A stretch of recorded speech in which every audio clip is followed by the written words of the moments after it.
You've probably seen people talking to Cursor or Windsurf without even typing, just saying something like this. Create me a to-do web app with React. It's not some external tool you need to install, it's built right into your computer.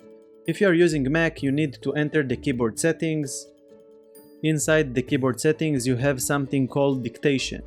In dictation, we have this shortcut. For example, I use FN to open the mic and to use this dictation.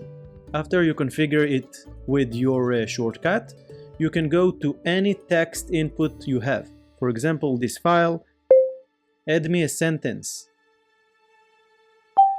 And that's it. You have it right here. You can use it, of course, in the chat that you are using and keep coding with your voice only.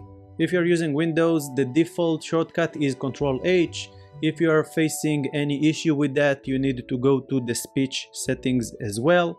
Coding with your voice is cool, but writing the right prompt is even more important. So don't miss this video.